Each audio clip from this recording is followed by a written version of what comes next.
Today, Syria is marking 1 year since the collapse of the Assad regime, a dynastic rule that survived 5 decades, including uprisings and civil wars, fell in just a matter of days.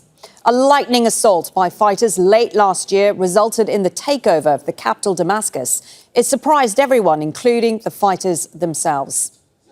The collapse brought relief to many Syrians, the first they had felt in many years, since Bashar al-Assad's father, Hafez al-Assad, seized power in 1971.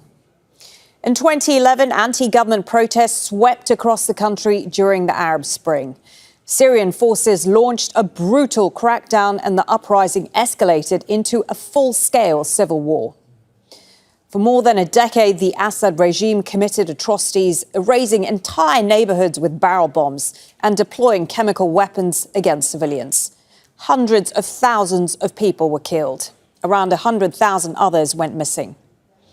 Many of Assad's opponents were locked up in prisons like Sednaya.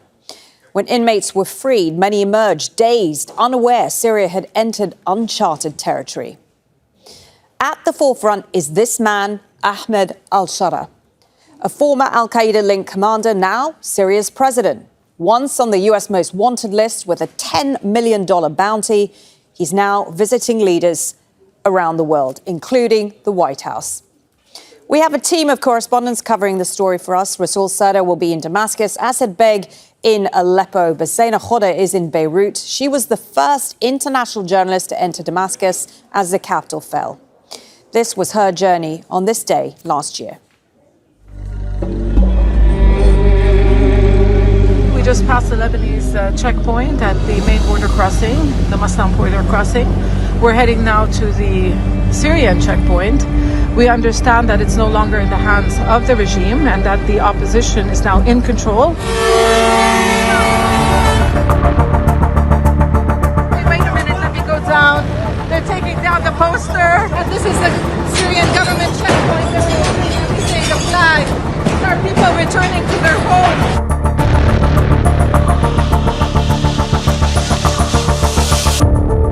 We are entering a new Syria. This is a very, very new Syria. What lies ahead, it's still uncertain, but people are rejoicing. People are celebrating. We are in the center of Damascus. I'm wearing this helmet. Gunfire, celebratory gunfire.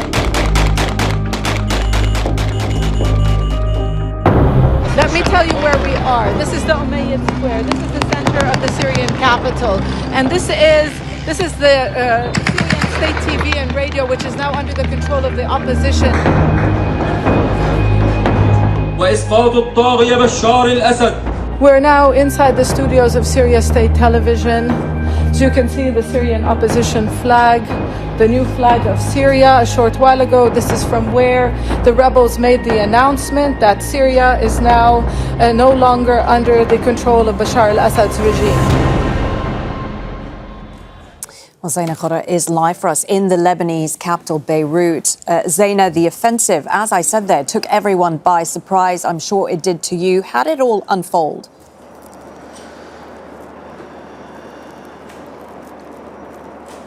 Well, it was back in March 2011 when we were forced to leave Damascus after covering the initial protests, the start of the uprising. And back then we all thought, are we ever going to return? And then the years passed. The front lines didn't change. The regime clawed back territory. They held on to power. But it was until the regime's defenses that started to fall in Aleppo where it was really a turning point. And then days later, in the early hours of December 8, we heard that Bashar al-Assad, the Syrian president, fled the capital as rebels were closing in.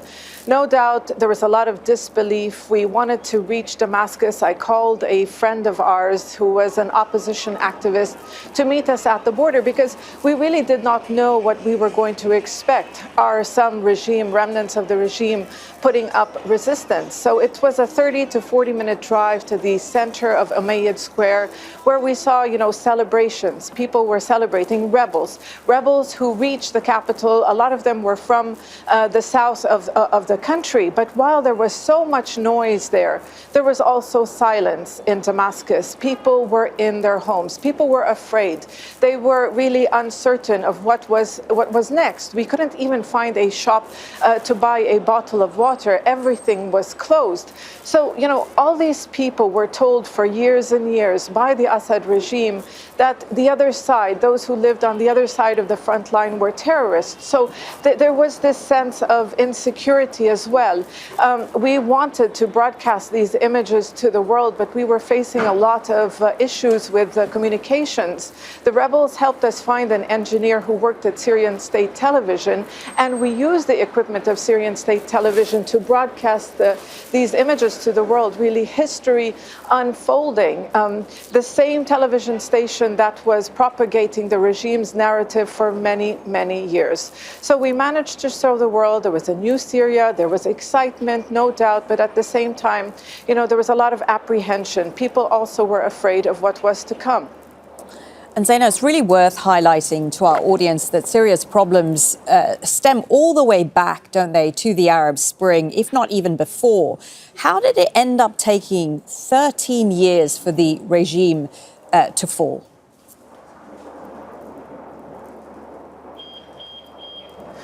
Well, back in 2011, we were in Daraa when people took to the streets. It was almost unthinkable. This was a repressive regime where dissent was not tolerated.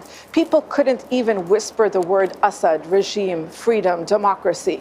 And we saw the people take to the streets. They put their lives at stake. Dozens were killed because the regime's response was harsh. Back then, it was a political divide. It was people who wanted change, freedom, democracy, equality, dignity. It was later, as the war progressed, that it took on a sectarian nature. Back then, I remember people were telling me in Daraa, why should we have to live differently than others? There are those who benefit from the regime and those who did not benefit from the regime, the wealthy few and the majority poor. So you had this class divide, this political divide, which took on a sectarian character in the later years. And today, a year after the fall of the regime, sectarian issues, sectarian tensions, that is what is one of the biggest challenges facing the new authorities in Damascus. The new authorities now have to make sure that every Syrian feels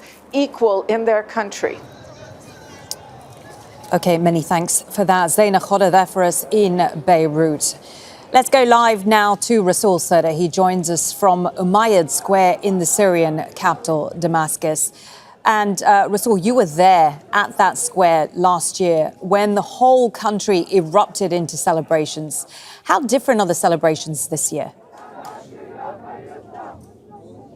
Well, indeed, a year ago, the Umayyad Square here was the epicenter of a country erupting into celebrations. So the fall of Bashar al-Assad regime has unleashed an explosion of emotions. I remember people were here firing celebratory gunshots, dancing, singing, waving the flags, climbing onto the cars and also the monuments. The fall of Bashar al-Assad was not only an end of a regime, but it was also an end of an era of the fear. So the main difference that I can see between the celebrations last year and this year is much more organized. You can see back then, last year, it was quite chaotic, it was raw, it was historic. This year, it is still energetic, but you can see what you can sense more is the sense of the national pride here. The big difference is that last year it was about the release, but this year is about rebuilding the country. So last year, I remember when we have entered Damascus, there was a curfew announced, and very few people on the streets, they were stopping our cars, seeing that we are the foreign journalists, and asking us if this is real, if it is really the end of Bashar al-Assad and the Assad regime.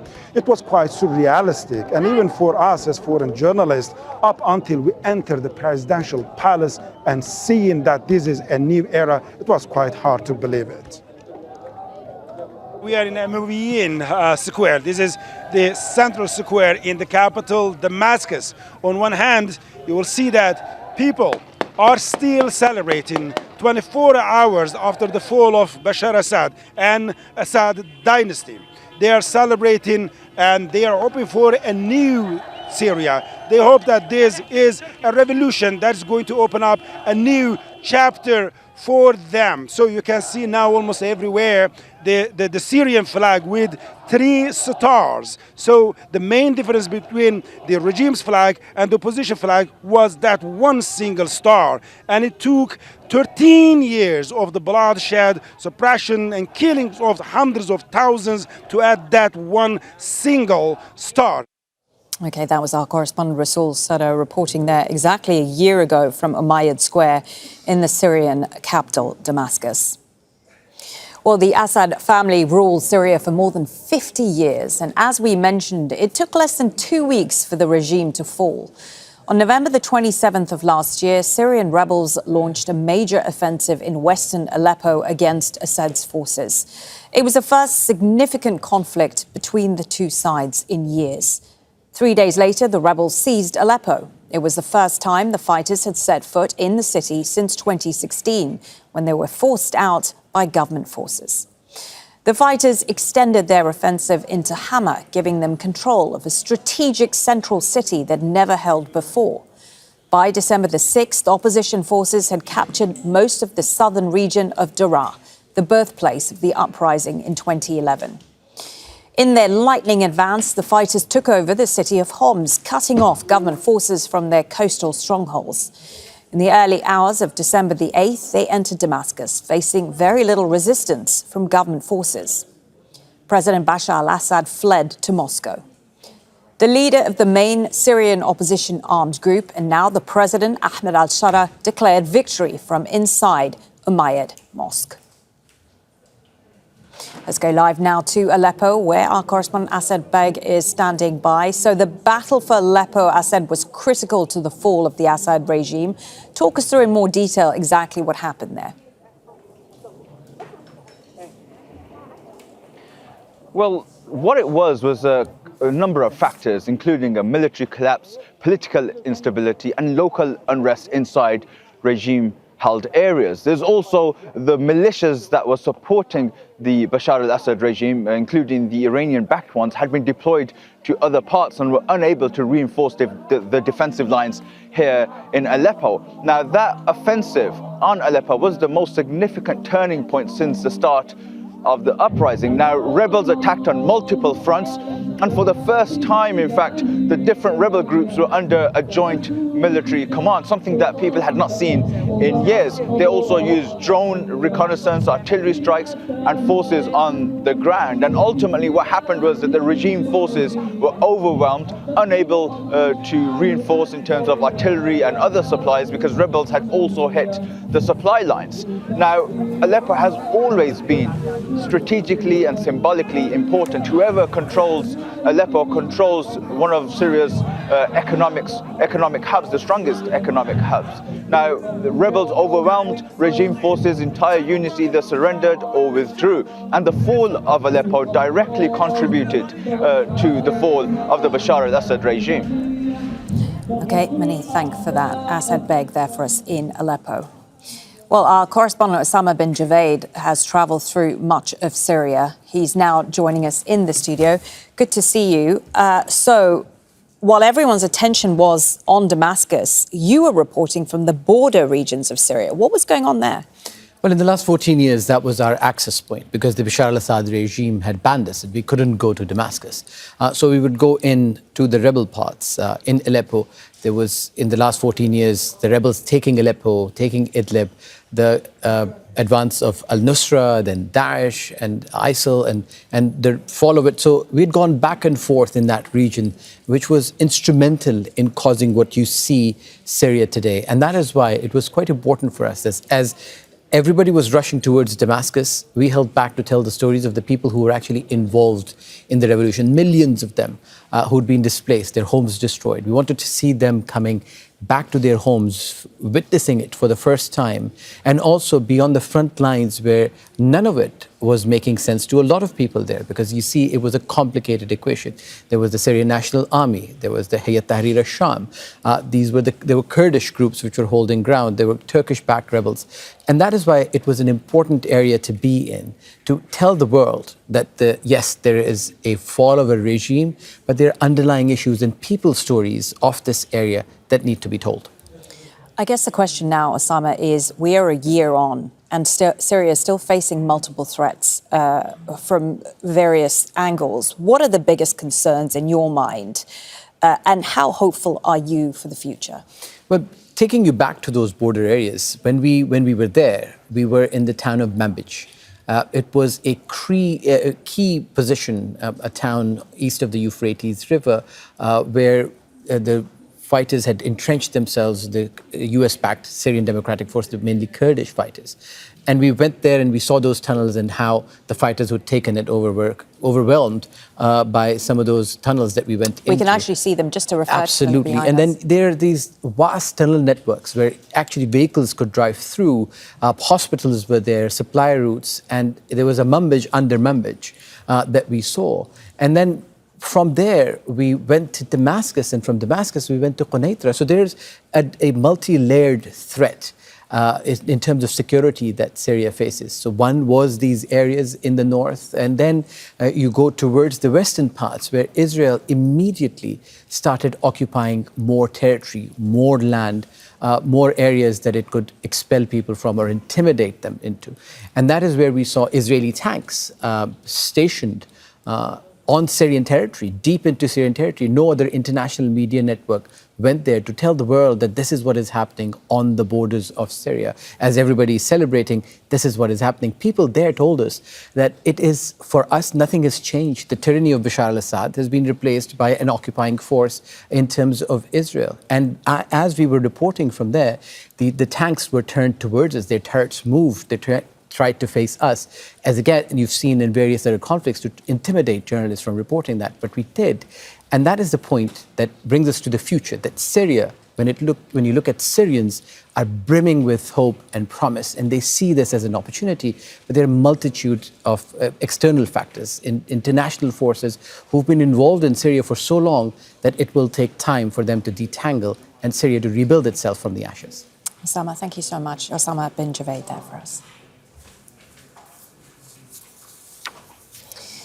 Well, Syria's Minister for Social Affairs, Hind Kabawat, was at the Doha Forum taking place here in Qatar's capital. She told Al Jazeera's Ali Hashim that a year on from the fall of Assad, Syrians are hopeful for the future and do have a sense of unity. We have lots of challenges, of course, because it's a transition time and it is post-conflict.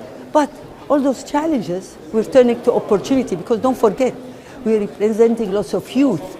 And youth are the one, they are committed, they are resilient, they have lots of hope. And we all agreed, majority of Syrians agreed that we want this to be a successful Syrian story, that after the revolution, we rise with our country, we build it our state, and we're all together. So yes, challenges of funding, challenges of lots of problems around, and the spoilers, inside spoilers, outside spoilers, but hope, and we're passionate and patient to change and to make a difference. Part of your mandate is bringing together the Syrian fabric, I mean, kind of cohesion, and especially it's a country of several minorities, and so how is this going on? First, Syrians, it is, for us, it's an opportunity. It's something very good that we have this mosaic and we have this multi-faith and multi-ethnic. We turn it to be a great nation because we're bringing so many into this. We decided to be together. We're writing the history together, and we're going to plan our future together by dialogue, by commitment, and to give more role to the civil society. Your Excellency, there's currently a lot of talk and threats of, division of Syria, whereas, this is kind of alarming to everyone. What are you doing to face such a situation and to preserve Syria's unity? First of all, listen, in the end of the day, we're all Syrian. There is no minority and majority. There is no ethnic group. We're all Syrian. We all want better education for our children. We want better jobs. We want to have a better environment. We want to have a good, safe place. They're all sharing the same principles, and they share the same vision for the future.